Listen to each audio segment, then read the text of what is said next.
Halo, selamat malam pemirsa. 100 hari pemerintahan Prabowo Gibran menjadi sorotan. Situasi politik hingga perekonomian perlu diperhatikan karena masih ditemukan sejumlah persoalan dalam menjalankan program unggulan makan bergizi gratis serta kinerja para menteri. Layak dievaluasi demi kredibilitas dan efisiensi anggaran pemerintahan. Akankah Presiden Prabowo Subianto mengganti menterinya setelah menilik evaluasi publik dalam kinerja 100 hari? Bersama saya, Kevin Pakan. Anda menyaksikan Sindo Prime selengkapnya.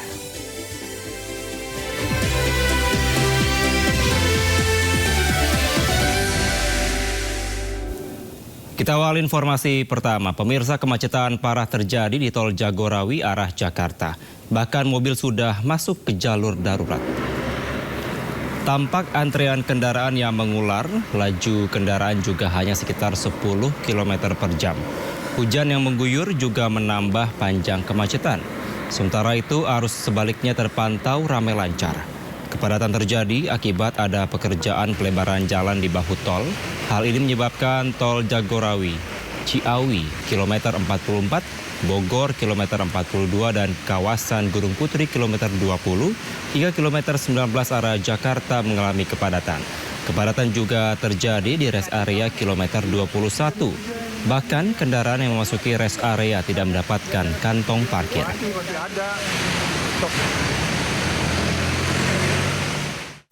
Dan pemirsa, untuk mengetahui situasi terkini arus lalu lintas di tol Jagorawi, kita telah terhubung dengan rekan Hadisti Arifah.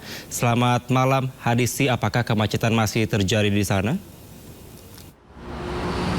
Ya, selamat malam Kevin dan juga pemirsa. Kondisi lalu lintas di ruas tol Jagorawi menuju ke arah Jakarta malam hari ini terpantau sudah mulai berangsur normal dan juga lancar. Meskipun tadi sempat terjadi kepadatan dan juga kemacetan yang cukup mengular, namun kalau dapat kami gambarkan pada malam hari ini kondisi lalu lintas sudah mulai tergolong lancar. Dapat dilihat kondisi lalu lintas terkini di ruas tol Jagorawi ini sudah dapat melaju dengan batas kecepatan maksimal, yang mana ini berbeda kondisinya jika kami melihat di siang hingga ke sore hari tadi. Namun meskipun saat ini sempat mengalami lancar ataupun juga normal, beberapa waktu bisa jadi nanti akan terjadi kepadatan karena kami melihat tadi di beberapa waktu belakangan memang sifat kemacetan ataupun kepadatan ini tergantung volume kendaraan yang melintas. Bahkan kami melihat tadi kemacetan yang terjadi ataupun antrean kendaraan yang mengular ini mencapai panjangnya 4 km dimulai dari KM 24 hingga ke KM 19. Kevin dan juga pemirsa, tol Jagorawi ini merupakan salah satu jalur utama bagi warga Bogor dan juga sekitarnya yang akan menuju ke arah Jakarta. Nah, di momen libur panjang kali ini, tingginya tingkat volume kendaraan menjadi salah satu penyebab ataupun faktor kemacetan yang terjadi. Nah, selain itu juga di ruas tol Jagorawi, tepatnya di KM 20 hingga ke KM 19 menuju ke arah Jakarta, juga sedang dilakukan perbaikan jalan sehingga ini menjadi faktor utama terjadinya kemacetan di area KM 24 hingga ke KM 19. Namun meskipun begitu, kami memantau sejak dari siang tadi hingga malam hari ini belum ada tindakan ataupun juga rekayasa lalu lintas yang dilakukan oleh pihak kepolisian ataupun pihak-pihak yang berwenang lainnya. Namun meskipun kita melihat kondisi lalu lintas di ruas tol Jagorawi ini terpantau cukup lancar dan juga normal, kami melihat untuk di rest area KM 21 tol Jagorawi ini mulai terjadi penumpukan kendaraan. Kami juga melihat adanya antrean kendaraan yang masuk ke rest area KM 21 ini.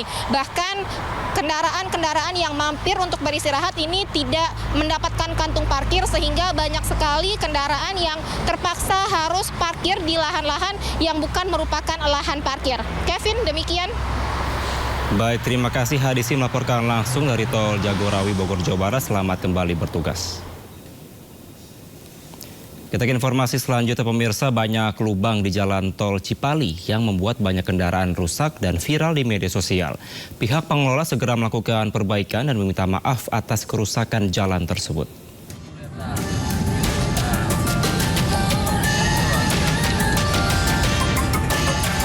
Jalan bergelombang dan berlubang di sejumlah titik ruas tol Cipali, baik dari jalur Jakarta menuju Cirebon, begitupun sebaliknya, jalur dari arah Cirebon menuju Jakarta jadi sorotan.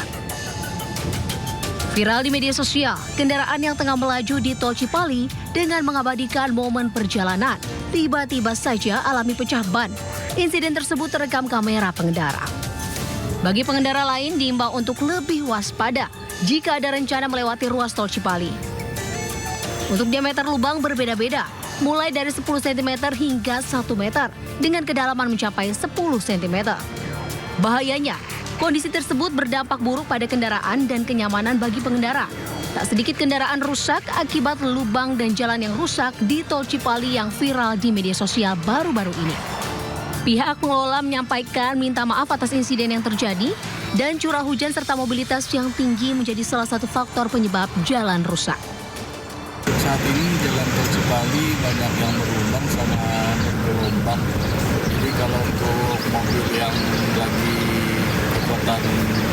kecepatannya penuh, itu bisa jadi membahayakan sih untuk pengendara sendiri. Terkait dengan lubang di tol Cipali, kami dari Astra Infrastruktur Cikopo Palimanan menyampaikan permohonan maaf kami atas gangguan tersebut. Tim operasional kami juga telah melakukan beberapa langkah perbaikan, di mana tingginya arus lalu lintas dan juga tingginya curah hujan menjadi pertimbangan bagi kami.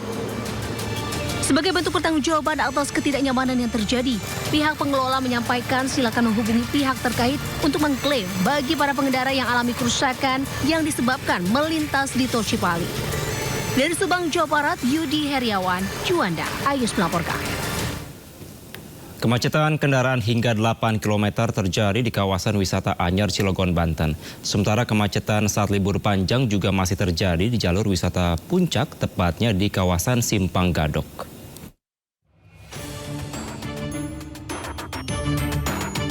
Memasuki libur panjang, kemacetan kendaraan hingga 8 km terjadi di kawasan wisata Anyer, Cilegon, Banten. Polisi memberlakukan sistem satu arah di kawasan Ciwandan, Cilegon, Banten dari Cigadi. Aturan ini untuk mengurai penumpukan kendaraan wisatawan pulang berlibur dari pantai Carita dan Anyer. Pengendara diimbau tidak kebut-kebutan ataupun menyalip untuk mencegah kecelakaan.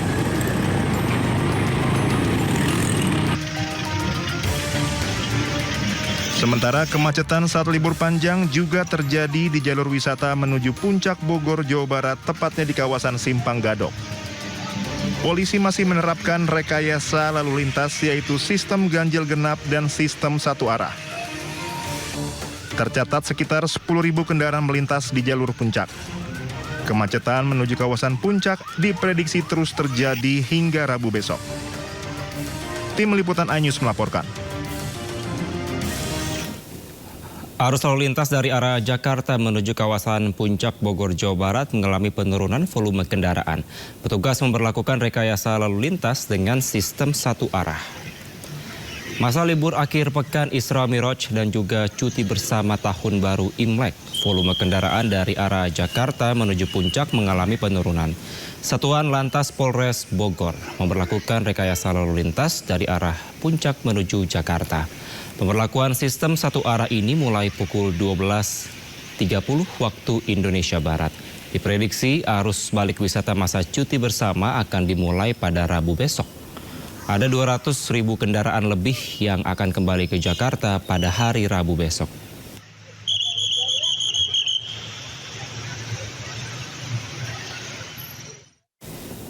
Sementara libur panjang Isra Miraj dan juga Imlek, arus lalu lintas di kawasan objek wisata Lembang, Kabupaten Bandung Barat pada Selasa pagi mulai terlihat antrean kendaraan dari arah Bandung menuju Lembang. Untuk mengantisipasi kemacetan, Satlantas Polres Cimahi akan memperlakukan sistem satu arah one way secara situasional untuk mengurangi kepadatan kendaraan wisatawan. Lembang menjadi destinasi wisata bagi wisatawan di saat libur. Wisata Lembang sudah terjadi sejak pagi mulai dari Jalan Raya Cidadap, Kota Bandung. Kendaraan pribadi berplat Jabodetabek dan bus pariwisata mendominasi ruas jalan menuju kawasan wisata Lembang. Satlantas Polres Cimahi menyiapkan rekayasa one way untuk mengurangi kemacetan, serta menempatkan anggotanya di titik rawan macet. Diperkirakan kepadatan kendaraan di kawasan Lembang akan terus terjadi hingga berakhirnya masa libur panjang Rabu mendatang.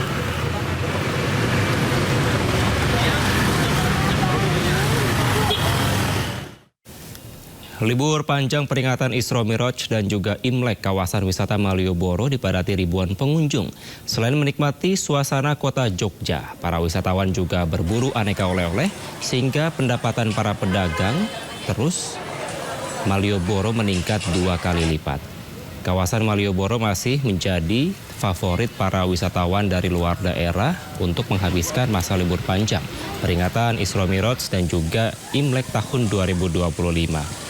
Tidak hanya berjalan santai di sepanjang pedestrian Malioboro, para wisatawan juga nampak menikmati jasa foto, mengenakan pakaian adat Jawa dan bersuah foto di beberapa titik ikonik di jantung pariwisata kota Jogja. Meningkatnya kunjungan wisatawan juga berdampak positif bagi para pedagang oleh-oleh di teras Malioboro 2 yang berlokasi di Jalan Ketandan. Rata-rata baju anak dan juga daster yang paling diburu oleh wisatawan.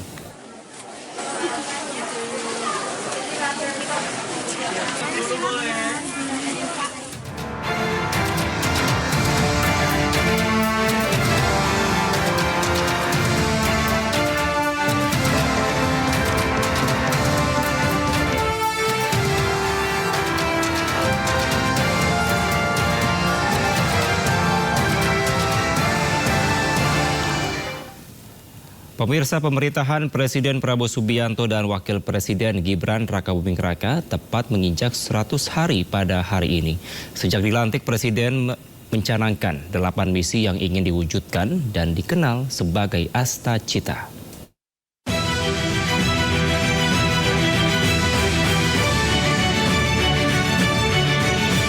Sejak dilantik pada 20 Oktober 2024 sebagai Presiden, Prabowo Subianto bersama Wakil Presidennya Gibran Rakabuming Raka membuat sejumlah torehan sejarah tersendiri. Prabowo Gibran menyebut kabinet yang dipimpinnya sebagai Kabinet Merah Putih yang terdiri dari 48 kementerian.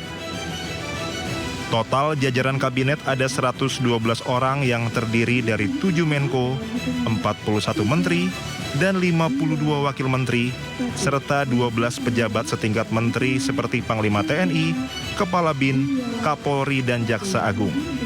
Jumlah tersebut di luar penasihat Presiden, utusan khusus Presiden, staf kepresidenan, dan kepala badan setingkat menteri. Jumlah pembantu presiden yang terbilang besar disebut presiden guna mengimbangi visi yang ingin diwujudkan Prabowo Gibran yang dituangkan dalam 8 misi. Ke-8 misi presiden ini disebut Asta Cita. Di antara ke-8 Asta Cita ini yakni memperkokoh ideologi Pancasila, demokrasi, dan hak asasi manusia. Misi lainnya yakni memantapkan sistem pertahanan keamanan negara dan mendorong kemandirian bangsa melalui swasembada pangan, energi, air, dan ekonomi. Presiden juga fokus melanjutkan kerja Presiden terdahulu yakni Joko Widodo dalam melanjutkan hilirisasi dan industrialisasi untuk meningkatkan nilai tambah di dalam negeri. Di 100 hari pemerintahan Prabowo Gibran, sejumlah survei menunjukkan mayoritas publik mengaku puas akan kinerja kabinet, termasuk pelaksanaan sejumlah program jangkar Presiden. Publik berharap gebrakan positif di 100 hari kabinet ini terus berlanjut hingga akhir periode kepemimpinan. Program makan bergizi gratis menjadi program unggulan pemerintahan Prabowo Gibran yang diapresiasi oleh masyarakat. Namun tata kelola anggaran mendapatkan sorotan dari publik. Bagi saya, makan bergizi untuk anak-anak dan ibu hamil ini adalah strategi yang tidak mendukung hal ini. Silakan keluar dari pemerintah yang saya pilih. Program makan bergizi gratis menjadi program unggulan pemerintahan Prabowo Gibran. Meski belum optimal, namun pemerintah terus meningkatkan kualitas makanan yang diberikan. Standar operasional prosedur juga diperketat untuk menjaga pemenuhan gizi bagi anak, ibu hamil, dan menyusui. Selain program makan bergizi gratis, Lembaga Survei Indonesia DNIJA mencatat ada 9 program yang menjadi favorit masyarakat. Ke-9 program itu adalah makan bergizi gratis, rehabilitasi dan renovasi sekolah, serta swasembada pangan. Warga juga menanti program peningkatan kesejahteraan guru dan kenaikan upah minimum nasional yang telah dijanjikan Presiden Prabowo. Keanggotaan Indonesia dalam BRICS juga diapresiasi warga. Namun, hasil negatif juga diberikan publik terhadap sejumlah kebijakan yang diambil pemerintahan Prabowo. Usulan pilkada oleh DPRD mendapat skor minus 7,9. Pembentukan kabinet jumbo minus 6,8 dan penghapusan utang UMKM minus 5,7. Sementara itu, hasil yang berbeda diungkap oleh Center of Economic and Law Studies atau CELIOS. Hasil evaluasi CELIOS dari studi dilakukan terhadap panelis yang terdiri dari 95 jurnalis, Presiden Prabowo Subianto memperoleh rapor 5 dari total 10 poin. Sementara, Wapres Gibran Raka Buming Raka mendapat rapor yang sangat rendah, yakni 3 dari 10. Studi juga menunjukkan 74% responden menilai janji politik hanya sebagian yang berhasil, sementara sebagian lainnya tidak terlaksana. Capaian program juga dinilai kurang optimal, yakni hanya 37%. Dan rencana kebijakan tidak sesuai dengan kebutuhan publik, yakni 34% saja. Tata kelola anggaran dalam kabinet juga mendapat penilaian buruk, dengan 52% responden menilai hal tersebut sangat mengecewakan. Responden juga menilai kolaborasi antar lembaga kurang efektif, yakni 46%, dan minimnya intervensi di sektor ekonomi, yakni 31%. Dengan rendahnya penilaian, banyak pihak menilai kabinet perlu melakukan reshuffle menteri. Sebanyak 88% responden menyatakan perlu dilakukan reshuffle pada 6 bulan pertama. Menanggapi hal itu, Ketua DPR RI, Puan Maharani, mengapresiasi 100 hari kinerja pemerintahan Prabowo Gibran. Puan juga meminta pemerintah bekerja lebih keras.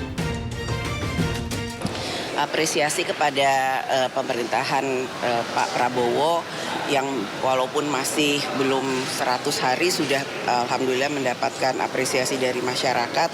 Ini merupakan tantangan dari pemerintahan yang sekarang untuk bisa lebih bekerja keras dalam menjalankan pemerintahannya sehingga apapun hasilnya adalah untuk rakyat. Jadi bekerja lebih baik, bekerja dengan lebih semangat, dan apapun yang menjadi kekurangannya akan bisa ditindaklanjuti dengan evaluasi yang terbaik bagi rakyat. Meski belum sempurna, namun pemerintahan Prabowo Gibran diharapkan bisa terus akselerasi pencapaian target pembangunan nasional, menjawab tantangan global, serta mewujudkan kesejahteraan bagi seluruh rakyat Indonesia. Tim Liputan iNews melaporkan. Ya pemirsa, 100 hari sudah jajaran Kabinet Merah Putih bekerja. Rakyat pun terus awasi kementerian di bawah pemerintahan Prabowo Gibran. Lantas siapa saja menteri terbaik versi masyarakat? Berikut informasinya.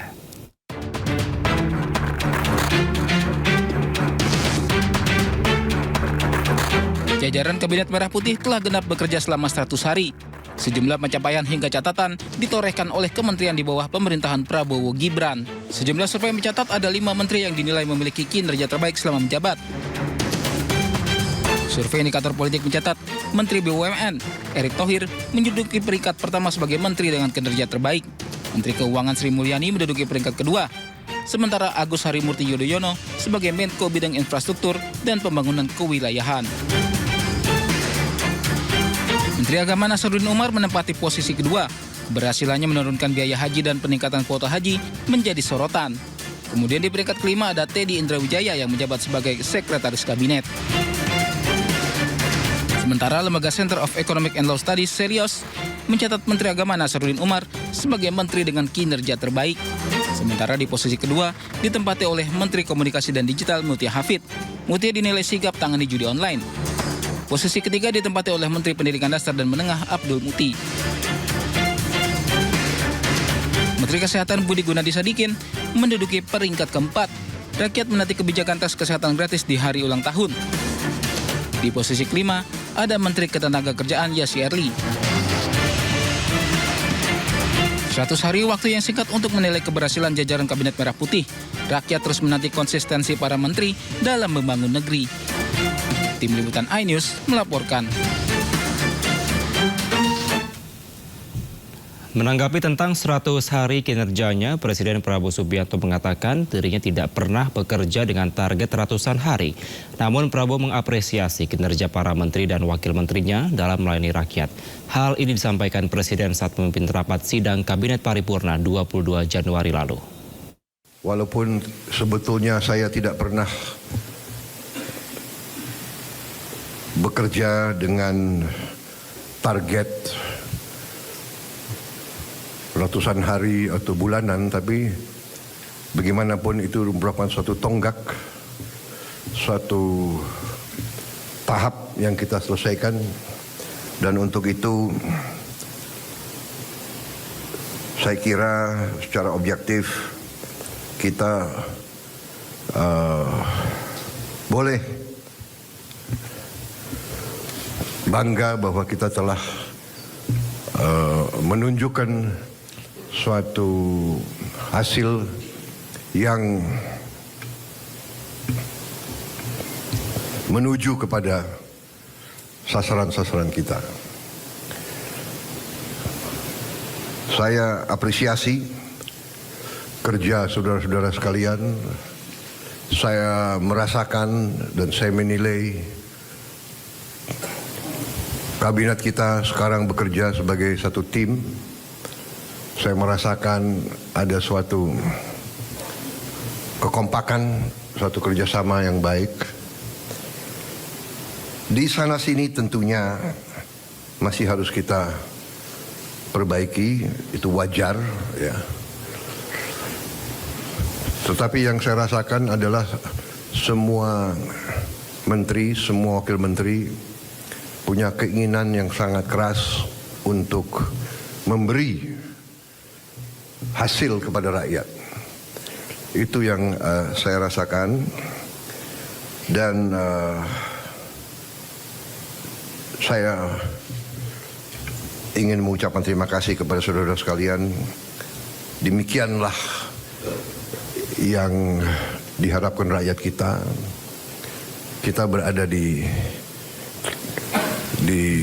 trajektori yang benar. 100 hari pertama masa pemerintahan, Presiden Prabowo Subianto mendapatkan tingkat kepuasan publik yang cukup tinggi. Apresiasi pun diberikan kepada kinerja kabinetnya. Diskusinya akan kami hadirkan usai jeda. Tetaplah di Sindo Prime. Wakil Presiden Gibran Rakabuming.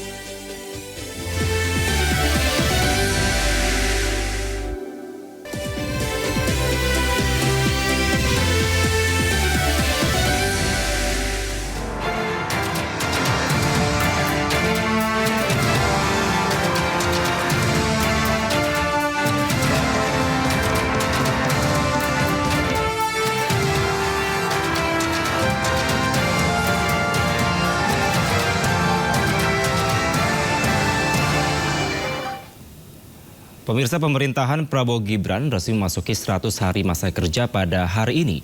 Dalam 100 hari pertama masa pemerintahan, Presiden Prabowo Subianto mendapatkan tingkat kepuasan publik yang cukup tinggi.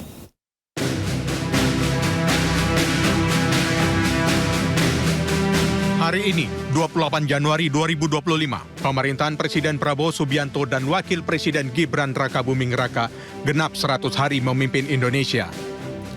Berbagai gebrakan kebijakan menandai komitmen Prabowo Gibran dalam membawa perubahan. Terutama yang berfokus pada kesejahteraan masyarakat, pemberdayaan ekonomi, dan reformasi sosial. Meskipun Presiden Prabowo mengatakan ia tidak pernah bekerja dengan target ratusan hari, namun Prabowo mengapresiasi kinerja para pembantunya di Kabinet Merah Putih dalam melayani rakyat. Walaupun sebetulnya saya tidak pernah bekerja dengan target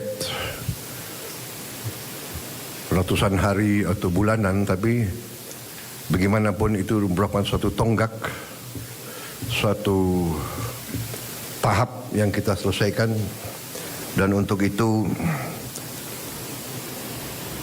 saya kira secara objektif kita boleh bangga bahwa kita telah menunjukkan suatu hasil yang menuju kepada sasaran-sasaran kita. Saya apresiasi kerja saudara-saudara sekalian.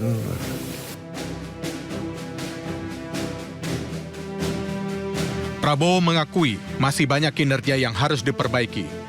Hal itu merupakan hal yang wajar, tapi Prabowo melihat para menteri dan wakil menteri berusaha memberikan yang terbaik kepada rakyat. Selama periode 100 hari masa kerja Prabowo Gibran, publik pun merespon dengan tingkat kepuasan yang impresif. Survei Litbang Kompas menunjukkan 80,9% responden mengaku puas terhadap pemerintahan Presiden Prabowo. Angka ini bukan hanya menunjukkan dukungan yang kuat, tetapi juga berhasil melampaui pencapaian pemerintahan sebelumnya. Lonjakan ini mencerminkan kepercayaan masyarakat terhadap gaya kepemimpinan Prabowo Gibran yang dinilai cepat tanggap dan inovatif. Merespon tingginya tingkat kepercayaan masyarakat, Presiden Prabowo menegaskan fokus pemerintahannya untuk meningkatkan kemakmuran bagi seluruh rakyat Indonesia. Perbaiki. Niatnya adalah bawa kemajuan kesejahteraan ke rakyat kita. Niatnya hilangkan kemiskinan. Niatnya hilangkan kelaparan. Niatnya adalah tingkatkan kemakmuran bagi seluruh rakyat Indonesia. Penghasilan rakyat semuanya. Memang tidak bisa dipungkiri, keberhasilan di masa awal pemerintahan Presiden Prabowo ini dianggap sebagai buah dari kebijakan yang langsung menyentuh kebutuhan masyarakat. Seperti kebijakan pembatalan PPN dan program makan bergizi gratis yang menjadi bukti konkret komitmen pemerintahan terhadap kesejahteraan masyarakat. Tim Liputan iNews melaporkan. Pemirsa, pemerintahan Prabowo Gibran resmi memasuki 100 hari masa kerja pada hari ini. Sejauh mana implementasi 8 misi Astacita Prabowo Gibran, utamanya dalam menciptakan swasembada atau ketahanan pangan, yang menjadi program prioritas utama pada pidato perdana Presiden Prabowo Subianto usai dilantik. Kita akan membahasnya lebih dalam, pemirsa, dengan sejumlah narasumber. Telah bergabung bersama kami juru bicara Kantor Komunikasi Kepresidenan Ujang Komarudin, lalu politikus senior PDI Perjuangan Arya Bima, dan pengamat politik Pangi Syarwi Caniago. Selamat malam Kang Ujang, Bang Arya, dan juga Bang Pangi. Selamat malam Bang Kevin, Bang Arya Bima, Bang Pangi. Assalamualaikum. Selamat malam semuanya. Assalamualaikum. Ya, waalaikumsalam. Semoga semua dalam kondisi sehat. Saya mau ke Kang Ujang terlebih dahulu. Kang Ujang, dalam menjalankan program unggulan Prabowo Gibran ini masih ditemukan sejumlah persoalan. Salah satunya adalah makan bergizi gratis, di mana tata kelola anggaran ini mendapatkan sorotan dari publik. Apakah dari pemerintah sudah melakukan evaluasi? Ya, setiap hari kami melakukan evaluasi ya dengan seksama. Karena sejatinya ini menjadi program unggulan, program prioritas yang menjadi kebanggaan bagi rakyat Indonesia. Karena begitu di kick off, ya, begitu di launching, semua menyambut dengan baik program MBG tersebut. Oleh karena itu, Pak Presiden dalam rapat kabinet beberapa waktu yang lalu menginginkan penerima manfaatnya ditambah, dipercepat. Karena memang banyak masukan-masukan, masih banyak yang belum. Karena memang kalau kita lihat program awalnya kan bertahap. Oleh karena itu kami ingin setiap hari ada evaluasi dan terus apa yang menjadi minus-minus, apa yang menjadi bolong-bolong, apa yang menjadi kekurangan dari kami, tentu kami akan lakukan perbaikan-perbaikan. Dan dalam konteks itu kami memahami tidak ada yang sempurna, tetapi apa yang menjadi penilaian publik kepada kami, ya, kepada Pak Presiden terkait dengan MBG tersebut sudah sangat jelas, sangat clear, responnya sangat baik dan sangat positif. Oleh karena itu kami mendapatkan dampak yang positif pula dengan survei tingkat kepuasan hingga 80%. Bahkan tingkat keyakinan pemerintahan Pak Prabowo Gibran ke depan itu hampir 90%. Oleh karena itu kami juga tidak ingin jumawa, ya, kami ingin kerja keras dan memastikan tadi soal anggaran Pak Presiden sudah menjamin anggarannya ada. lalu akan dikelola dengan baik. Dan jangan lupa juga Bang Kevin bahwa Pak Prabowo ingin pemerintahannya bersih, tidak ingin ada korupsi. Oleh karena itu, kalau ada misalkan temuan-temuan survei-survei yang mengatakan akan ada indikasi-indikasi kebocoran dan lain sebagainya, ya kita tutup bersama-sama, kita awasi bersama-sama. Bahkan Pak Prabowo sendiri mengatakan dan saat ini sudah melakukan tindakan-tindakan mengurangi kebocoran-kebocoran anggaran di banyak kementerian dan lembaga. Bahkan perjalanan dinas pun kan dipangkas hingga 50% guna mengefisiensikan anggaran begitu. Nah, ini tadi Anda sempat menyinggung soal anggaran dan ada pemotongan anggaran di setiap kementerian dan lembaga. Berarti memang harus ada kerelaan dari lembaga atau kementerian tersebut untuk dipotong anggarannya demi membiayai makan bergizi gratis. Seperti apa nanti untuk mengcover program-program lainnya, Kang Ujang? Ya, perlu saya jelaskan Bang Kevin ya. Kami ingin bahwa program MBG ini berjalan secara bertahap dan mulus, baik guna menyehatkan anak-anak Indonesia, lalu juga mencerdaskan anak Indonesia. Bahkan bukan itu saja, ibu hamil, ibu menyusui, anak-anak balita juga akan menerima manfaat dengan seksama. Soal anggaran, Pak Presiden berkali-kali sudah ada, itu tidak bisa diutak-atik ya, sudah clear, sudah jelas peruntukannya.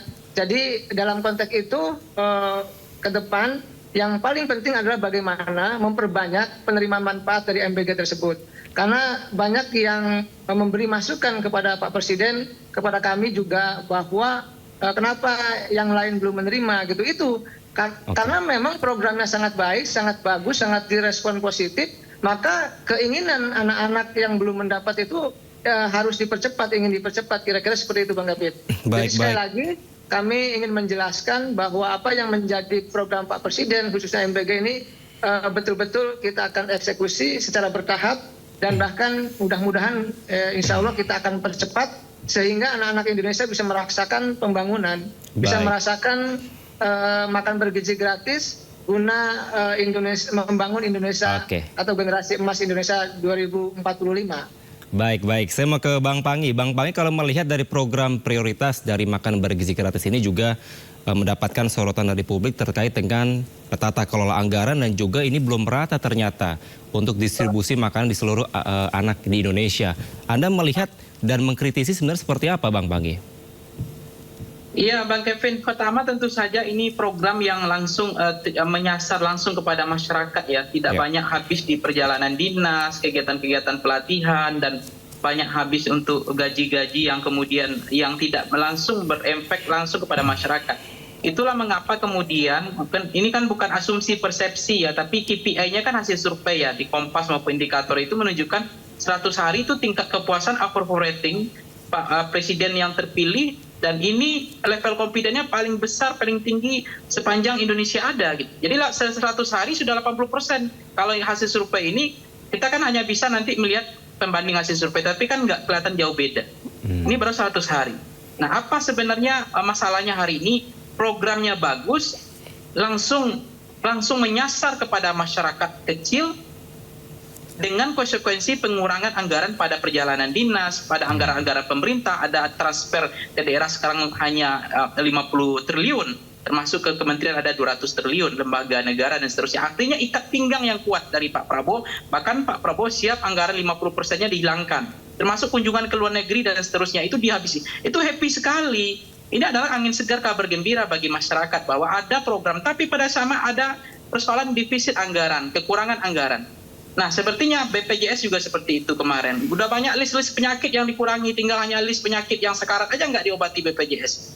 Ini kan juga kemudian menterinya juga ngeyel ngomong ya nggak fair juga, bilang biar masyarakat punya asuransi swasta saja. Ini nggak fair juga menurut saya. Nah, ini bukan kabar baik. Pada saat sama kabar baik terus diberikan oleh pemerintah dengan token 50% bayar, dapat 100%. Itu implikasinya luar biasa sekali, langsung berdampak besar kepada masyarakat.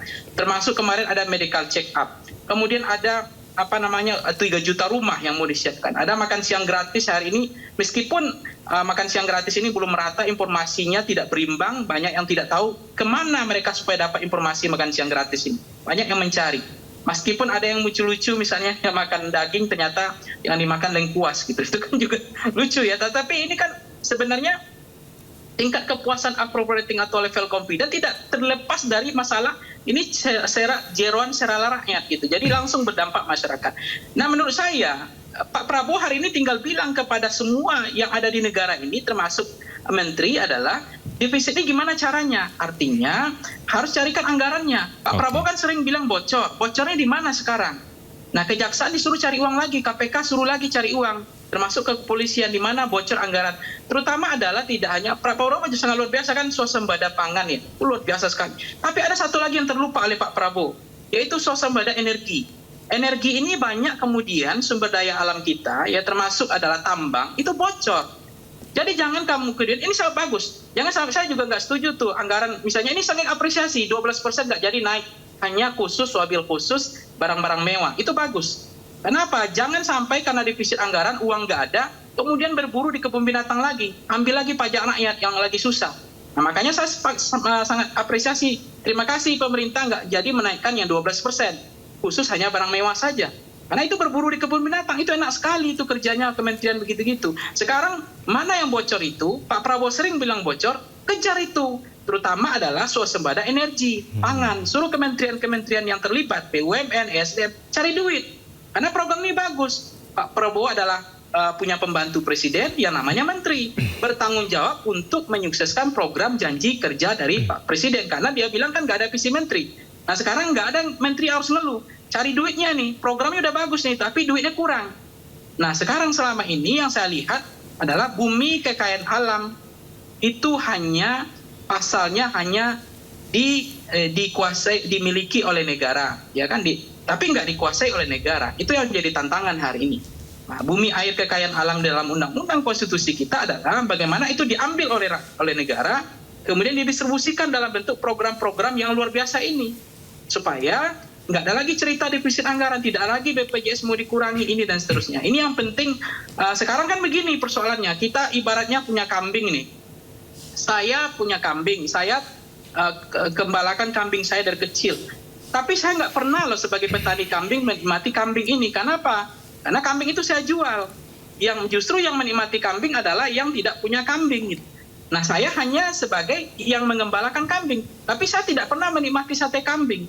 Nah hari ini adalah begitu banyak itu pajak-pajak yang dari tambang dan energi dan itu harus dikejar sama Pak Prabowo itu. Tapi menurut saya ada dua hal yang tidak menarik sama sekali, itu adalah hukum dan keamanan sebenarnya. Itu kalau hasil survei mengatakan puas, saya sebenarnya nggak puas dengan hukum dan keamanan kearena hukum sekarang itu seolah produk rezim sebelumnya saya lihat. Nggak ada itu, ada gebrakan masa nama koruptor udah begitu hukuman 6 tahun gitu kan. Itu gimana ceritanya kan? Kemudian keamanan ini begal sekarang, perampokan, kriminalitas. Rakyat hanya pakai dimodali hanya tangan kosong. Kemudian begalnya pakai senjata ilegal, senjata rakitan.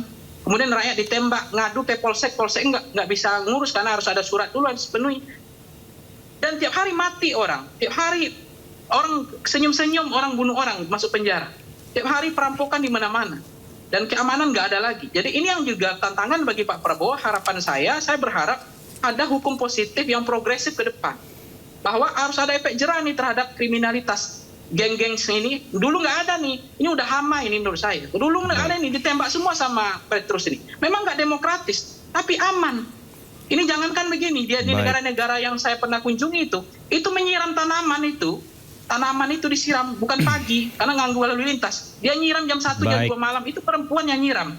Kenapa? Keamanannya luar biasa. Kemudian orang nyapu-nyapu jalan itu nggak ada pagi-pagi di luar negeri itu. Jam 1 jam 2 malam itu nggak ada itu dibegal. Sekarang jam 12 dibegal. Mana-mana nggak aman. Sebentar perampokan. Ya ini kan kasihan ini begini ke anak. Ini yang harus menjadi perhatian bagi Pak Prabowo. Menurut saya kalau untuk hukum dan keamanan belum. Tapi kalau untuk yang langsung menyasar jeroan selera perut rakyat iya.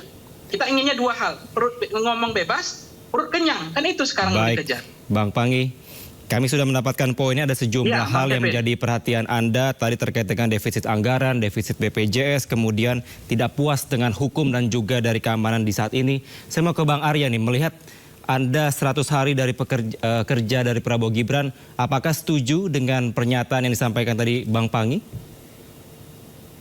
Begini, tadi Bang Pangi kan sebenarnya lebih mau mendetailkan ya.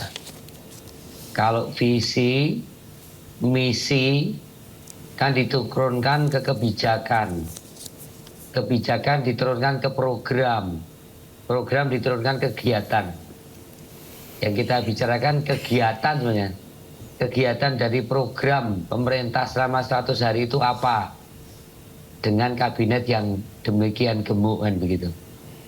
Nah inilah yang sebenarnya kita masing-masing di sini, kalau saya dari cara pandang DPR kan, apa parameter kinerja dari pemerintahan Pak Prabowo dan Mas Gibran saat ini kan gitu.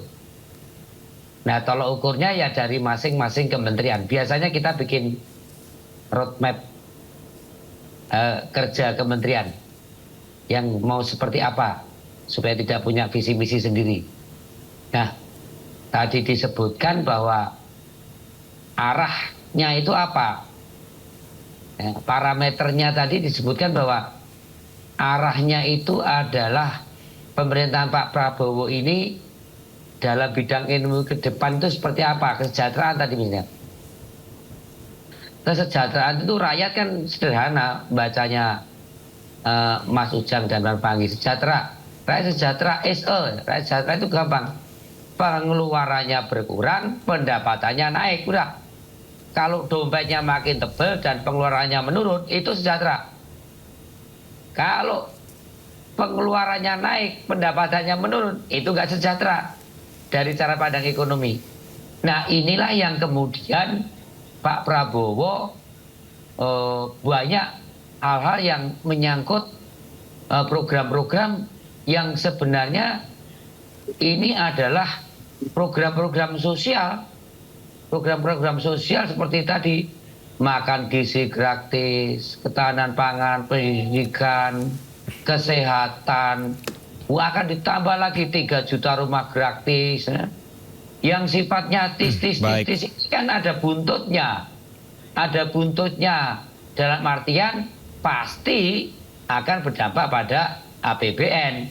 Inilah APBN-nya tidak berubah, tetapi program sosialnya Pak Prabowo untuk meningkatkan kesejahteraan ini naik. Nah, ini ada problem tersendiri dan saya kira situasi sekarang yang penting adalah bagaimana mengatur ini. Tapi Bang Arya, baik faktualnya nanti kita lihat per kementerian, saya kira itu. Baik, Bang Arya, mungkin singkat saja Anda sendiri puas atau tidak dengan 100 hari kerja Prabowo Gibran? Pak Prabowo sih mengatakan bahwa dia tidak punya program 100 hari. Jadi saya tidak bisa mengatakan puas atau tidak, walaupun lembaga survei mengatakan puas, ya kan? Karena parameternya itu Pak Prabowo sih mengatakan saya tidak punya program yang secara khusus 100 hari. Ya, tapi ada sesuatu yang positif seperti makan gizi gratis tadi. Itu kan benar-benar menurunkan pendapatan rakyat. Itu kan memang respon rakyat sangat positif. Baik. Tapi bagaimana respon positif itu diikuti dengan implementasi program yang secara masif dan buntutnya adalah anggaran. Tetapi ada hal yang memang saya belum begitu puas, yaitu hal yang menyangkut isu fundamental tentang ekonomi ini. Banyak program-program yang sebenarnya masih tidak terjangkau oleh hal-hal yang sifatnya anggaran. Kemudian hal-hal yang negatif kita tidak bisa memungkiri, tadi Mas Pangi juga ngomong, selain program-program konkret yang berhasil, saya melihat justru banyak isu-isu negatif ya. Seperti soal pagar laut, kemudian makan bergizi gratis yang bagus itu. Bang Arya. Ada minus kualitasnya Bang yang Arya. harus diperbaiki. Ya, Dan satu kita hal sudah menangkap poinnya. Ujang Komarudin adalah masalah komunikasi publik yang saya kira. Ya, masalah komunikasi. Baik, ada masalah komunikasi yang masih belum terlaksana dengan baik dan juga ada isu-isu. Meskipun tadi makan bergizi gratis ini bersifat positif, tapi ada isu-isu lain yang bisa membuat negatif dari isu ini. Saya mau Kang Ujang menanggapi dari Bang Pangi dan juga Bang Arya seperti apa, terutama tadi terkait dengan defisit anggaran, kemudian ada di bidang hukum dan keamanan yang masih belum bisa terlaksana dengan baik. Menurut Anda seperti apa? Ya, saya bicara soal program 3 bulan pemerintahan Pak Prabowo dulu. Karena memang Pak Prabowo tidak mengenal program 100 hari. Kami menyebutnya adalah 3 bulan pertama pemerintahan Prabowo Gibran. Dan itu sudah direspon positif oleh publik dengan potret survei-survei yang dirilis oleh lembaga survei yang kredibel. Nah, kalau kita bicara soal itu, kami memahami bahwa 3 bulan adalah waktu yang singkat ya. Karena dalam 5 tahun itu ada 60 bulan, 3 bulan kami bekerja sangat singkat dan sangat padat, maka ada 57 bulan ke depan. Nah, dalam 3 bulan ini kan baru 5% kami bekerja gitu. Maka sisanya adalah 57 bulan ke depan. Dan dalam 5% itu, alhamdulillah wa syukurillah bahwa masyarakat Indonesia sudah merespon dengan baik apa yang menjadi kinerja dari Pak Prabowo Gibran. Nah, dalam konteks itu pula kami yakin gitu, apa yang tadi dikritik oleh Bang Arya Bima, Bang Pangi adalah bagian daripada masukan yang tentu berharga.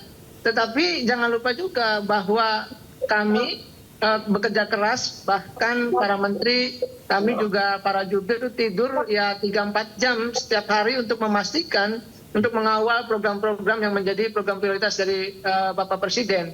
Ke depan dengan masukan itu kami akan kerja keras. Tadi kalau ada masalah komunikasi ya tentu kita perlu perbaiki. Tetapi tadi kami seperti apa yang diperintahkan oleh Bapak Presiden ingin bekerja keras, bekerja baik untuk kepentingan masyarakat Indonesia. Dan ingat bahwa 3 bulan ini sudah banyak yang dilakukan oleh Pak Prabowo. Misalkan mengurangi biaya haji, lalu juga bagaimana menaikkan UMP 6,5%, lalu juga bagaimana menurunkan harga tiket 10% ketika Nataru, bagaimana menghapuskan kredit macet dari UMKM, petani dan nelayan, bagaimana juga MBG alhamdulillah dilakukan dengan sukses. Lalu juga pagar laut juga bagaimana Pak Presiden langsung menginstruksikan untuk dicabut gitu. Banyak lagi program-program yang betul-betul baru 3 bulan kami sudah melakukan banyak hal. Nah, soal ekonomi memang ini menjadi tantangan tersendiri ya. Karena bagaimanapun kita akan menghadapi bulan suci Ramadan. Nah, ini juga tantangan yang tentu kami harus antisipasi agar betul-betul ke depan harga-harga menjadi stabil. Lalu soal hukum ini kalau kita potret atau kita lihat ya dari lembaga survei, maka penilaiannya nomor 3 di bawah. Paling rendah itu adalah ekonomi, tetapi rendah pun sudah tinggi, sudah di angka 60%. Artinya memang ada evaluasi yang harus kami lakukan secara baik ke depan, sehingga memastikan soal tadi ekonomi, soal penegakan hukum, itu betul-betul kami kawal agar memang perjalanan pemerintahan Pak Prabowo itu bisa dipercaya oleh rakyat Indonesia. Hanya dengan itu kami bisa bekerja dengan baik begitu, Bang Kevin. Baik, masih akan dievaluasi berikutnya. Dan memang selain dari program makan bergizi gratis, ini juga menjadi polemik dan juga dikritisi oleh masyarakat terkait dengan pagar laut. Berikut ini informasinya. Jadi hari ini kita sudah putuskan bahwa kita sudah mencari, sebetulnya KKP itu sekali langsung melakukan penyegelan, punya waktu 20 hari untuk kemudian mencari siapa sebetulnya yang melakukan pemagaran. Tapi karena memang sudah desakan daripada masyarakat, nelayan, mereka juga memang harus melaut segera, maka kita sepakat secara bersama di sini, hadir di sini semua, supaya secara legal betul ya. Jadi kemudian mulai hari ini sudah dimulai beberapa hari yang lalu oleh Kesatuan TNI Angkatan Laut, tapi hari ini secara bersama-sama dihadiri oleh semua yang memiliki kepentingan terhadap wilayah laut di sini untuk kemudian kita sama-sama mulai pembongkaran. Baik, kita akan lanjutkan dialog pemirsa. Saya mau lanjutkan ke Bang Arya. Bang Arya, kalau melihatnya selain program makan bergizi gratis yang menjadi perhatian dari seluruh masyarakat Indonesia juga terkait dengan polemik dari pagar laut, Anda melihatnya seperti apa terkait hal ini? Bang Arya. Bang Arya, suaranya masih di mute, bisa di... Kalau yang pertama, memang ini kan masalah yang cukup mengagetkan ya. Tapi harus kita apresiasi ya, soal kalau orang Jawa bilang itu tegas dari Pak Prabowo. Ada ketegasan dari seorang presiden dalam menjaga lebih pada kedaulatan wilayah ya. Kok tiba-tiba wilayah ini yang namanya laut kok dipagari kan itu kan. Nah, untung segera punya presiden yang tegas dan tegas.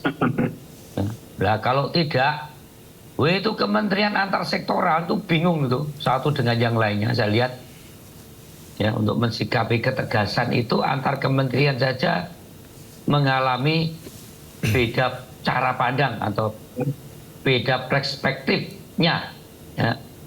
Persepsinya jelas, perspektifnya apalagi secara hukum kayak secara pandang berbagai hal ya. Karena ini kalau tidak ada ketegasan seorang presiden seperti Pak Prabowo ya, pemagaran itu akan berlanjut sampai tidak ngerti itu posisi nelayan seperti apa. Walaupun penanganan saat ini patternnya, polanya ini belum jelas ini. Sebenarnya oleh siapa, melayani kepentingan siapa, pagar itu kan untuk melindungi ya. Kalau rumah saya itu ada pagar kan untuk melindungi rumah saya. Pagar itu kan untuk melindungi rumah saya. Loh, yang dipagar ini siapa sebenarnya kan itu? Pagarnya ada dicabut. Ya, kalau ada pagar gedung DPR, depan itu kan untuk melindungi gedungnya. Nah, ini ada pagar laut. Nah, ini untuk memagari siapa? Nah, ini belum ada satu hal yang transparan. Sebenarnya ini oleh siapa dan melayani kepentingan siapa? Antar instansi sudah melakukan tindakan menindaklanjuti perintah presiden untuk membongkar dan mencabut, itu dulu yang penting. Kemudian bagaimana ini supaya tidak terjadi lagi di kemudian hari ya. Ini bukan hanya aspek pagar lautnya dibongkar, tapi aspek penegakan hukum. Nah, ini saya kira Bapak Presiden step kedua adalah bagaimana menindaklanjuti persoalan pagar laut ini dari aspek cara pandang hukum ya. Yang jelas bahwa pagar itu adalah kalau orang Jawa ya untuk lebih membuat nyaman yang di dalam pagar. Nah, ini sampai sekarang tidak jelas ini ya, nelayan yang merasa dipagar tidak merasa, yang Bang Arya. kemudian memagari tidak merasa memagari. Saya kira itu yang saya sampaikan. Bang Arya, dari Pak Prabowo memang menunjukkan atau menginstruksikan bahwa harus tegas untuk memberantas dari peristiwa ini. Tapi penegakan hukumnya sampai dengan saat ini masih menjadi pertanyaan. Saya mau minta tanggapan dari Kang Ujang. Tapi jangan dijawab dulu, kita harus jeda sejenak pemirsa. Tetaplah bersama kami di Sindo Prime.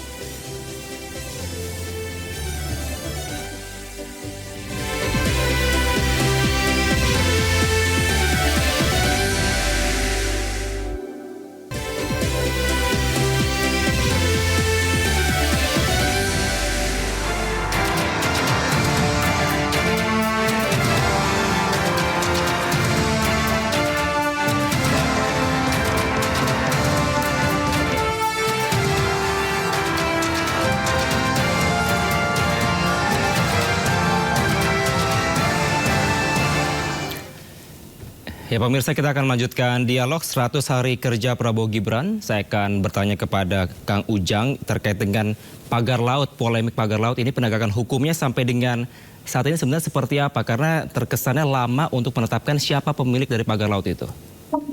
Ya, kami tidak lama ya, langsung begitu publik mengetahui dan direspon oleh masyarakat sudah ramai gitu ya, sudah viral gitu.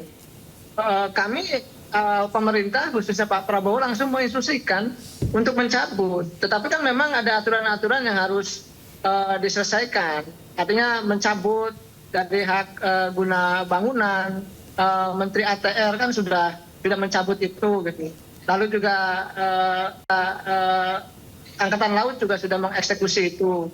Karena memang kan ini masalahnya rumit. Tetapi tadi ketegasan itu menjadi sangat clear dari Bapak Presiden Kalau presiden yang lain saya tidak tahu. Yang jelas kenapa Bapak Prabowo itu salah satunya adalah kepemimpinan yang merakyat dan tegas. Dan itu juga terpotret dalam survei yang dilakukan oleh Litbang Kompas dan Indikator.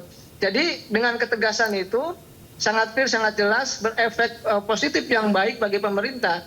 Karena dalam bernegara, kalau tidak ada ketegasannya, agak sulit kita untuk bisa menjalankan roda pemerintahan dengan baik. Oleh karena itu Pak Presiden tahu persis bahwa ini langkah yang tepat untuk tadi ya mencabut dan menyelesaikan semua persoalan terkait dengan pagar laut tersebut. Ya saya meyakini dalam waktu dekat juga akan selesai, akan clear begitu. Yang kedua, kalau kita bicara soal kepuasan lah, maka program-program yang menjadi janji kampanye Pak Prabowo sudah mulai direalisasikan, ya MBG dan lain sebagainya. Nanti di Februari itu ada cek kesehatan gratis dan masih banyak lagi. Kami bertugas untuk bisa mengimplementasikan atau merealisasikan janji-janji kampanye dari Pak Prabowo. Nah, tadi soal pagar laut juga bahwa kami akan menegak secara adil, kami akan melakukan tindakan-tindakan yang terukur untuk kepentingan masyarakat Indonesia, khususnya para nelayan yang saat ini dirugikan. Pada prinsipnya begini Bang Kevin, Pak Presiden ingin peduli dan ingin memastikan bahwa keinginan rakyat Indonesia, para nelayan itu diutamakan dan diprioritaskan. Dan itu menjadi kebijakan Pak Presiden. Baik Kang Ujang, saya mau ke Bang Panggi tanggapannya terkait dengan polemik dari pagar laut ini yang sampai dengan saat ini juga masih belum diketahui siapa pemiliknya, seperti apa sebenarnya? Iya, sebenarnya Bang Kevin sebelum bicara itu kan negara itu ada 3, negara, pasar, dan rakyat ya. Jadi negara liberal, kapitalis, sosialis yang subsidi, hobinya bantu rakyat. Nah, negara yang sebetulnya kuat wibawanya, punya karismatik yang kuat, itu negara yang berdaulat kan. Jadi kedaulatannya, daulatnya daulat rakyat. Jadi bukan korporasi, bukan pengusaha, bukan kelompok-kelompok yang tidak terjamah kan, termasuk negara Pancasila. Makanya negara sosialis hobinya bantu rakyat sebenarnya. Nah, kapitalis itu negara yang diserte kan, Adam Smith itu, negara penjaga malam. Negara nggak boleh kuat, yang kuat itu korporasi, yang kuat itu adalah pasar. Makanya itu bicara tadi soal tadi yang kedua adalah tiket. Tiket itu kalau negaranya nggak kuat, itu harga tiket bisa 100%, 200%, 300%. Bahkan sampai kenaikannya 500% pada Natal dan Lebaran. Kenapa? Karena negaranya nggak berdaulat. Negara dikuasai oleh pasar sebenarnya.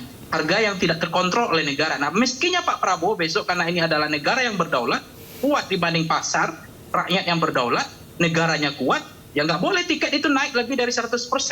Termasuk di Lebaran maupun Natal, nggak boleh diskriminatif, sama semua.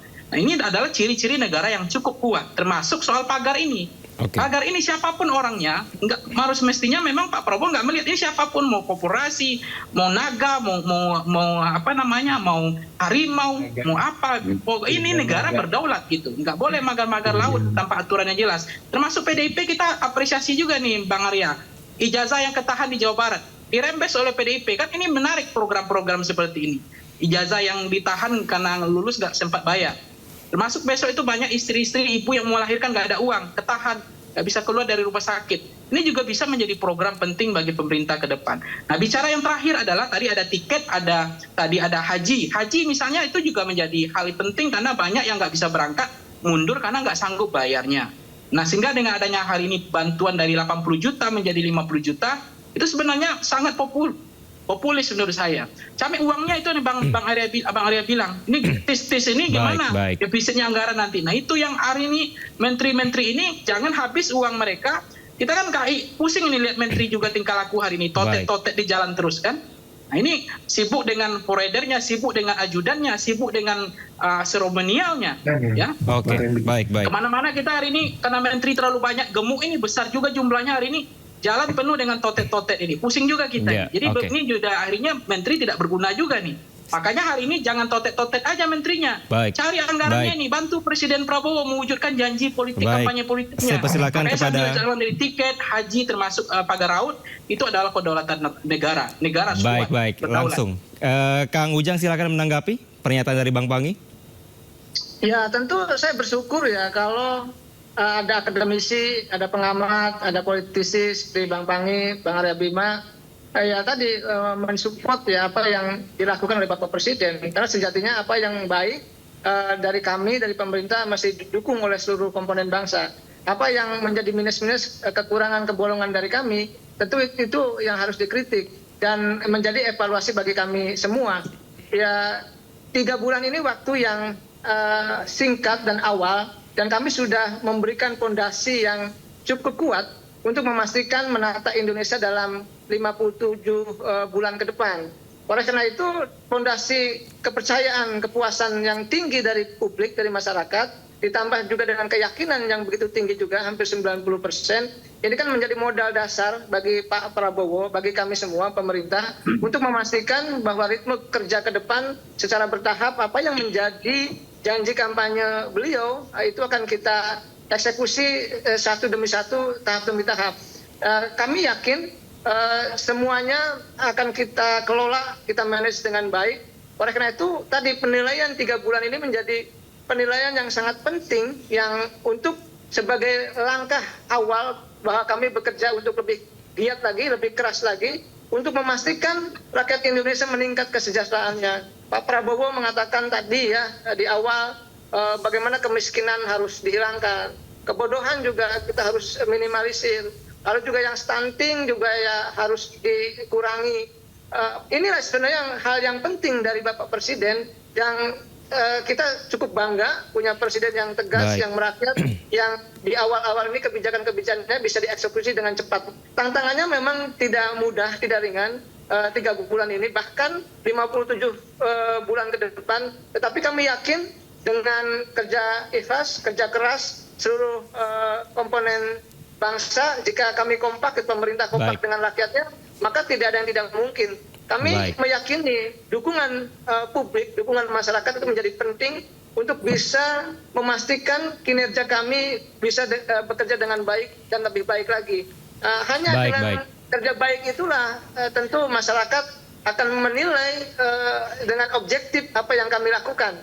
Pak Presiden selalu mengatakan apa yang dilakukan langkah-langkahnya itu adalah untuk kepentingan masyarakat. Selalu katakan rakyat, rakyat, dan rakyat. Oleh karena itu ada efisiensi gitu ya, dipangkas agar efisien. Itu adalah bagian daripada kepentingan memotong anggaran gitu ya, untuk memastikan anggaran untuk kepentingan rakyat. Begitu, Bang Kevin. Saya mau ke Bang Arya. Tadi Bang Panggi sempat mengkritisi terkait dengan menteri-menteri. Menurut Anda apakah memang dari menteri-menteri dari Prabowo Subianto mungkin ini bisa atau harus di reshuffle karena memang sampai dengan saat ini belum ada penegakan hukum yang kuat dalam penanganan dari pagar laut ini, Bang Arya? Ya, tidak spesifik soal pagar laut ya. Apakah pemerintahan Bapak Prabowo yang 100 hari ini cukup untuk menilai kapasitas menterinya ya sebagai pembantu? Ini yang menjadi PR karena tadi masing-masing kementerian harus punya roadmap kerja masing-masing. Tapi persoalannya tidak hanya kapasitas dan kapabilitas. Yang lebih penting itu integritas. Saya melihat sebagai leader presidennya Pak Prabowo yang sudah demikian ingin berbuat banyak untuk kepentingan rakyat dengan berbagai program-program sosialnya, tidak bisa kemudian banyak hal tadi pasti akan terbentur pada hal yang terkait dengan anggaran APBN karena APBN-nya tidak berubah banyak. Saya ini lama di DPR, tetapi programnya banyak berubah. Harus pinter-pinter bagaimana saya katakan tadi, integritas tadi, harus mencari berbagai hal, menyelesaikan persoalan-persoalan itu tanpa harus menunggu terkait dengan ketersediaan anggaran. Contohnya begini, banyak nih daerah bencana ini. Ya. Kemarin saya di Lewotobi itu hampir 6 hari di sana. Saya mengunjungi hampir 6 pengungsi, ya, base camp pengungsi. Sebenarnya banyak hal yang bisa dikerahkan untuk restrukturisasi terkait dengan kredit kepada Bank Himbara misalnya. Ini harusnya Kementerian Sosial atau Kementerian BUMN, seluruh kementerian harus bekerja untuk apa-apa sih sebenarnya memitigasi di daerah-daerah bencana. Oke, Tidak di Wakatobi, di Jawa Tengah ada, di Sumatera ada, di Papua ada, di Maluku ada. Ini bencana ini luar biasa. Di daerah bencana setiap menteri harus memitigasi apa yang dikerjakan tanpa harus menunggu hal yang sifatnya mesti anggaran saja. Ada kebijakan misalnya, ada kebijakan yang bisa langsung dikerjakan. Ya semacam ini saya kira penting. Tapi saya percaya optimis dengan kepemimpinan Pak Prabowo ini akan mampu melihat menteri-menteri ini untuk 5 tahun ke depan mana yang punya integritas, dia tidak hanya sebagai pemimpin yang punya kemampuan teknokratik saja, tapi juga mempunyai integritas sebagai seorang menteri yang bisa menyelesaikan berbagai persoalan. Karena integritas ini akan kreatif. Integritasnya akan mencari solusi-solusi terobosan-terobosan yang lebih cepat untuk melayani tadi. Karena beban pemerintah sekarang ini nggak mudah, apalagi kalau kita kaitkan dengan situasi global. Kita ini sudah nggak mandiri. Pangan kita sangat tergantung, energi kita tergantung, keuangan kita tergantung. Baik. Ketergantungan kita dengan luar itu begitu luar biasanya, maka perlu situasi global yang tidak menentu itu orang-orang menteri seorang menteri yang punya selain kapabel, integritas yang kuat, dan itu tentu evaluasinya hak penuh seorang presiden untuk melihat kinerja kabinet ke depan. Baik. Saya sudah menangkap poinnya terkait dengan pangan tergantung, energi juga tergantung, dan juga terkait dengan mitigasi bencana tadi. Kalau Kang Ujang menanggapinya seperti apa?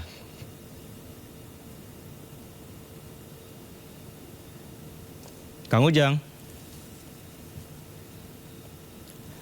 Baik, nampaknya ada terkendala komunikasi dengan Kang Ujang. Saya mau ke Bang Panggi menanggapi dengan pernyataan dari Bang Arya tadi. Apakah Anda setuju, Bang Panggi, terkait dengan dari integritas tadi bahwa mitigasi bencana perlu ditegaskan, kemudian ketergantungan dari pangan dan energi juga masih belum memadai? Seperti apa Bang Panggi melihatnya?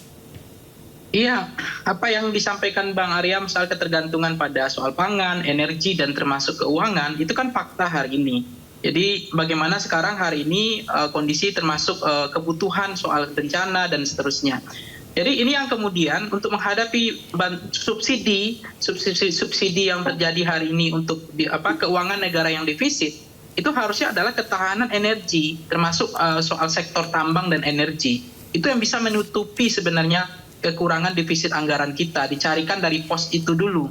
Nah, sementara di pos itu sendiri sekarang banyak terjadi pemimpin pejabatnya yang hanya memikirkan kepentingan untuk kekayaan pribadi, hanya untuk memikirkan diri sendiri. Banyak uang negara habis untuk fasilitas-fasilitas mereka saja. Sementara kemampuan mereka untuk mencarikan uang untuk hari ini memitigasi bencana, kemampuan mereka mengatasi masalah dengan cepat, itu banyak menteri yang tidak terlihat terukur KPI-nya, Key Performance Indicator-nya. Oleh karena itu menurut saya Bang Kevin, memang Pak Prabowo harus punya sense of politik untuk membaca situasi ini. Mana yang menteri yang bisa mengikuti ritme kerjanya, mana yang tidak mampu mengimbangi ritmenya kerjanya Pak Prabowo. Mana menteri yang punya kepentingan pribadi terselip dalam kepentingan golongannya, bukan untuk membantu rakyat hari ini. Dia harus punya kemampuan kontemplasi di situ. Karena ini kan nggak ada juga hari ini satu institusi lembaga yang mengevaluasi kementerian kan. Mana kementerian, jangan sampai nanti kalau resapel menteri karena populis saja yang dipertahankan, tapi sebenarnya kebijakannya nggak ada. Programnya untuk bantu presiden nggak ada. Bahkan mereka punya visi sendiri. Bahkan termasuk kemarin ada miss kan, Prabowo-nya bilang pagarnya dibongkar, Menteri Kelautannya bilang jangan dibongkar dulu. Nah ini kan jadi lucu. Aneh kan, miss itu sebenarnya. Itu nggak bagus untuk habits pemerintahan menurut saya. Baik, Bang atau Kang Ujang bisa menanggapi langsung apa yang dikatakan dari Bang Panggi tadi, juga mengkritisi terkait dengan tadi ada ketergantungan dari energi dan juga pangan, kemudian tadi ada ketidaksinkronan antara dari pernyataan dari Presiden terkait dengan harus bongkar pagar laut, tapi dari Menteri Kelautan jangan dibongkar terlebih dahulu. Anda menanggapinya seperti apa, Kang Ujang? Kami ini kan punya skema ya, 8-17-8. 8 itu Astacita, 17 itu program prioritas, dan 8 lagi adalah PHTC, program hasil terbaik cepat. Nah, tadi soal kabinet ya Pak Prabowo sudah mengevaluasi, ada hasil-hasil evaluasi dari kabinet selama 3 bulan ini. Oleh karena itu penilaiannya kan ada dan itu sangat terbuka dan lembaganya ada di istana gitu. Itu KSP juga bisa mengevaluasi kinerja para menteri. Dalam konteks itu kami yakin bahwa menteri itu akan terukur kinerjanya, mana yang baik, mana yang tidak, itu akan terlihat kok semuanya. Bukan hanya terlihat oleh publik, tapi juga terlihat oleh kami sendiri di dalam. Dan itu bisa diukur oleh setiap menteri. Apa yang menjadi kekurangan, apa yang menjadi kelebihan, yang kurang tentu harus ditambah, yang lebih tentu harus didorong. Ya, 3 bulan adalah waktu yang singkat tadi untuk bukan hanya mendorong ya, tapi memastikan mereka bekerja dengan keras lagi agar memang apa yang menjadi kebijakan Pak Prabowo itu betul-betul disupport oleh para menteri, karena tidak ada visi misi menteri, yang ada adalah visi misi Pak Presiden yang harus didorong oleh para menteri. Pastinya menteri harus dievaluasi. Berbicara terkait menteri, ada juga informasi di pemirsa survei menteri yang kinerja terbaik. Tak hanya Presiden dan juga Wapres yang disurvei, menteri juga ikut disurvei. Berikut informasinya.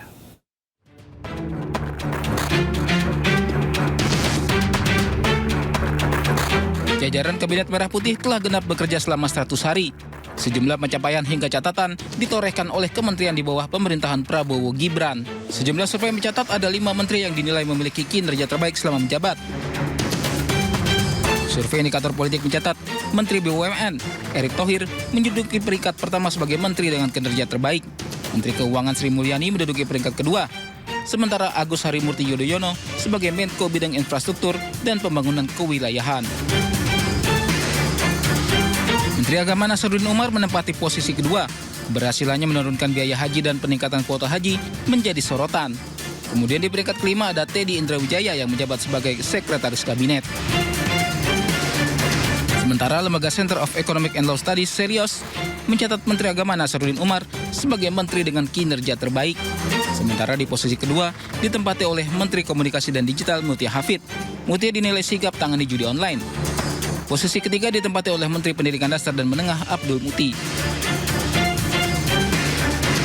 Menteri Kesehatan Budi Gunadi Sadikin menduduki peringkat keempat.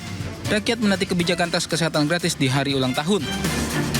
Di posisi kelima ada Menteri Ketenagakerjaan Yassi Erli. 100 hari waktu yang singkat untuk menilai keberhasilan jajaran Kabinet Merah Putih. Rakyat terus menanti konsistensi para menteri dalam membangun negeri. Tim Liputan iNews melaporkan. Iya, kita akan melanjutkan dialog pemirsa. Saya akan bertanya kepada sejumlah narasumber bahwa bagaimana tanggapannya terkait dengan kinerja menteri-menteri yang dikatakan ini terbaik. Saya mau dari ke Bang Arya, mungkin singkat saja karena memang waktu kita terbatas. Silakan Bang Arya. Ya, kan kelihatan bahwa menteri terukur dan mendapat persepsi baik tadi kan kuantifikasi kegiatannya jelas tadi. Jadi Menteri Agama menurunkan biaya haji. Ada suatu kebijakan menteri yang langsung berdampak pada kepentingan rakyat secara langsung, terutama masyarakat yang mau naik haji. Ini nggak pakai anggaran, ini nggak pakai APBN ini. Dia langsung putuskan ada penurunan yang terkait ongkos haji. Kemudian Mbak Mutia Hafid jelas ya. Orang sekarang ini tidak ada yang di bawah itu tidak dikejar-kejar pinjol. Bagaimana arus fiskal di bawah, duit yang kita tumpahkan supaya ada pertumbuhan ekonomi di bawah itu ditarik semua oleh judi online. Mbak Mutia jelas dengan ketegasannya bagaimana pemberantasan judi online. Ya.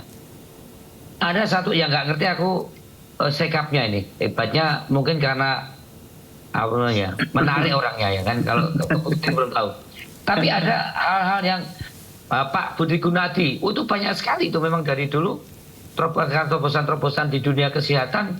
Sekarang kalau mau ambil yang namanya spesialis kesehatan nggak perlu lagi ngantri dipersulit oleh ID dengan universitas-universitas yang ngaco kayak dulu ya kan. Sekarang rumah sakit dengan kriteria tertentu bisa langsung buka program spesialis ya. Kemudian mengenai aspek kesehatan, ketersediaan dan pemerataan. Dan jujur, kalau memang anggarannya kurang dia ngomong gitu loh. Lihat itu, kemudian Bu Sri Mulyani jelas menavigasikan APBN itu nggak mudah dalam situasi sekarang ini, karena defisit 600 triliun dan jatuh tempo 900 triliun ini perlu orang seperti Bu Sri Mulyani untuk menavigasikan APBN. Saya kira itu jelas sekali ukuran kuantitatifnya. Baik. Bang Arya, mohon maaf karena waktu kita terbatas, kita harus memberikan kesempatan kepada Bang Panggi menanggapi dengan kinerja terbaik para menteri. Seperti apa tanggapan Anda? Singkat saja Bang Panggi.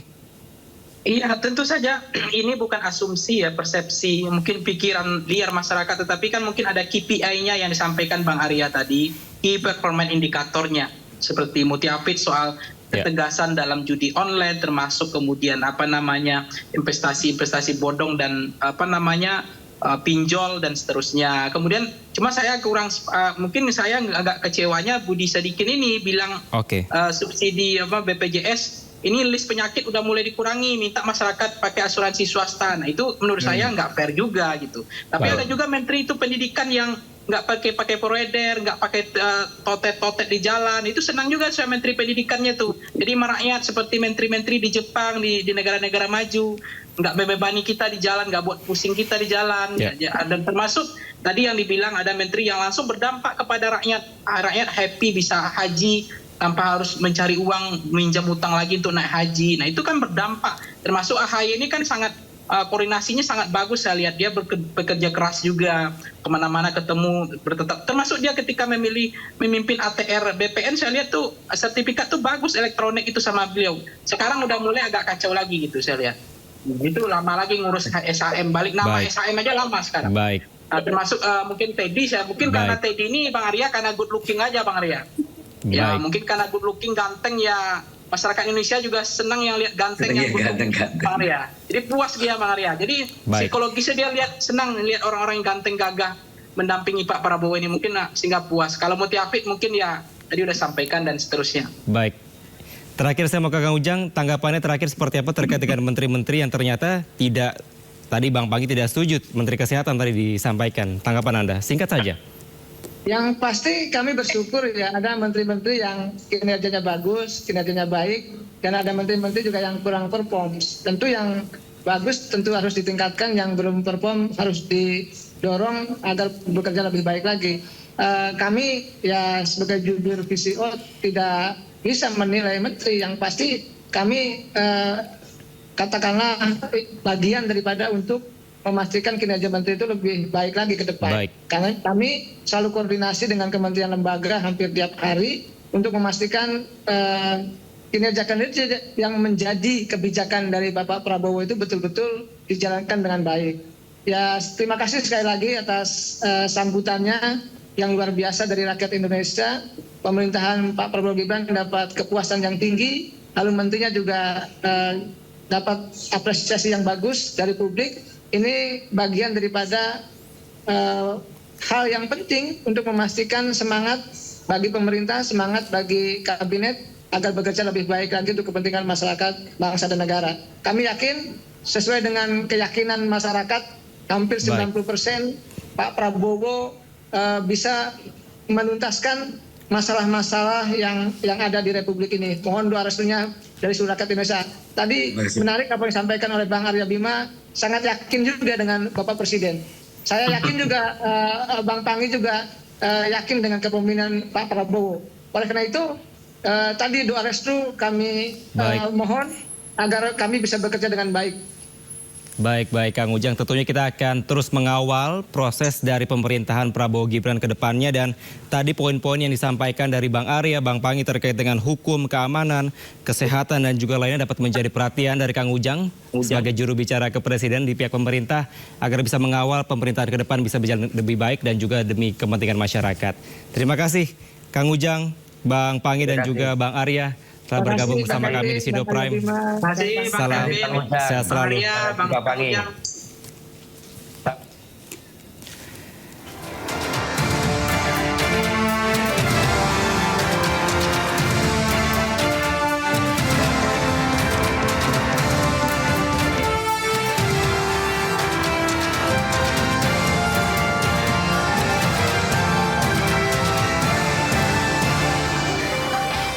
Pemirsa, pemerintah bersiap untuk meluncurkan program pemeriksaan kesehatan gratis. Informasi yang sejedah, tetaplah bersama kami.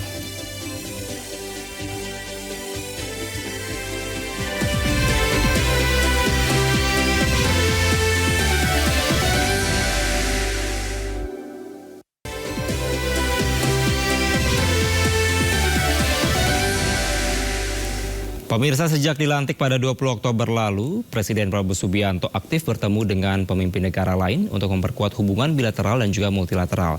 Hal ini menumbuhkan optimisme bahwa Indonesia mampu berperan dan juga berpartisipasi aktif dalam dinamika global.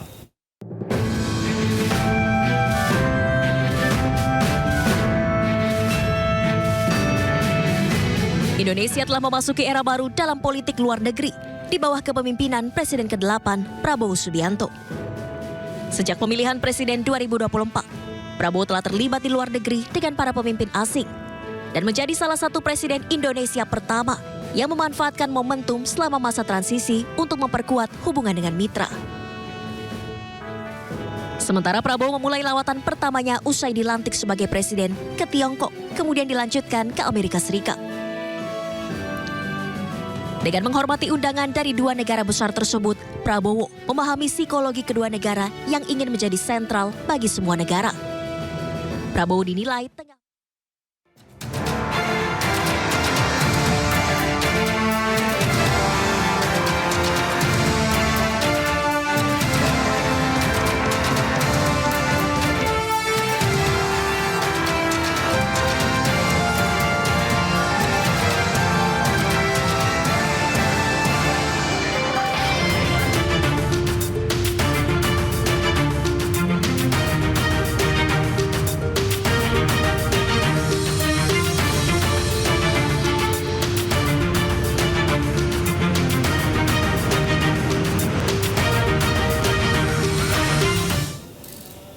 Pemirsa, kami ajak Anda mengetahui pantauan lalu lintas hari ini di sejumlah wilayah di tengah libur panjang Imlek melalui pantauan CCTV Korlantas Polri.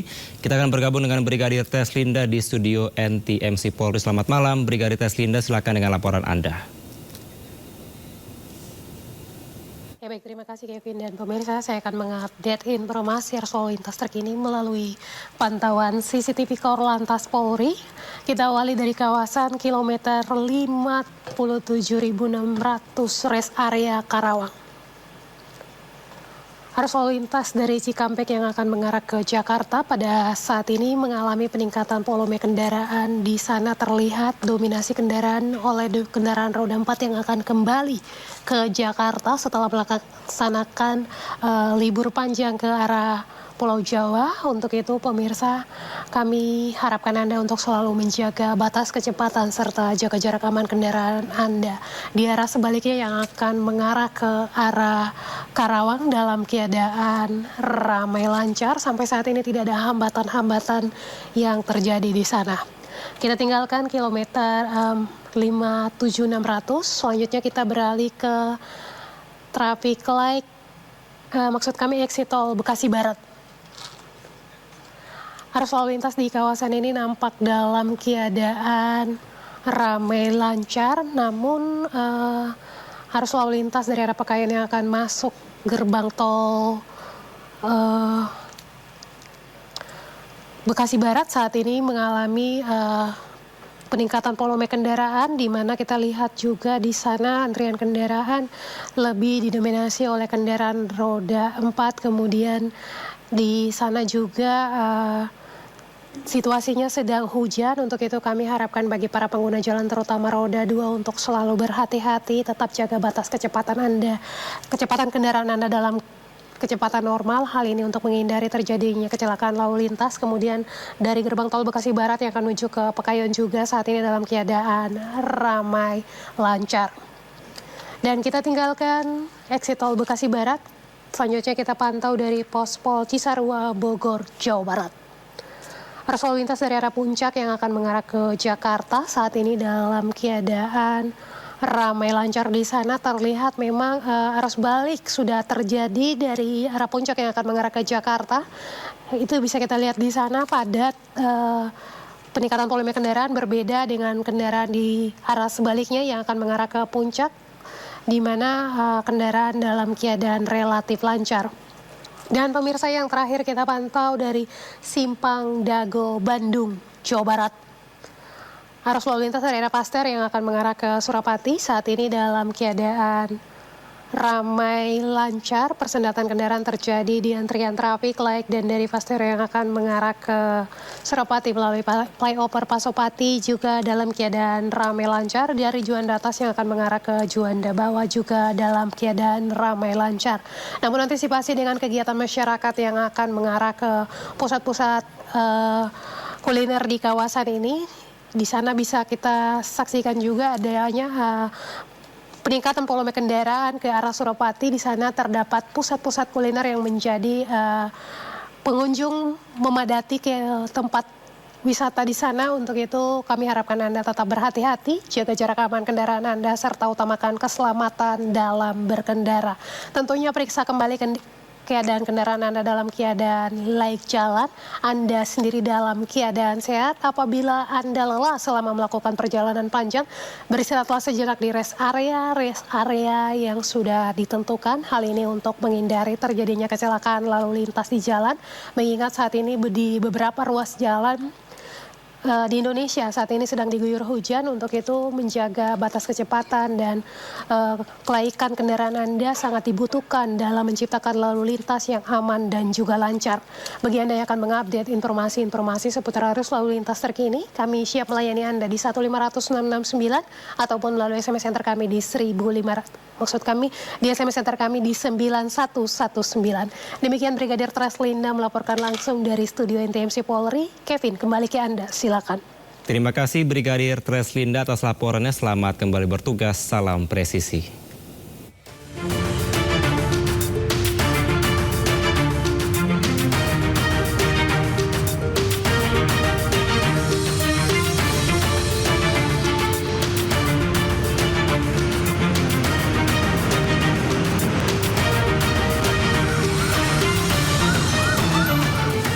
Pemirsa, usai sudah Sindo Prime hari ini, jangan lupa Anda bisa mendapatkan informasi terkini dan terbaru melalui portal yang menghadirkan berita daerah, berita nasional, dan berita internasional di sindonews.com.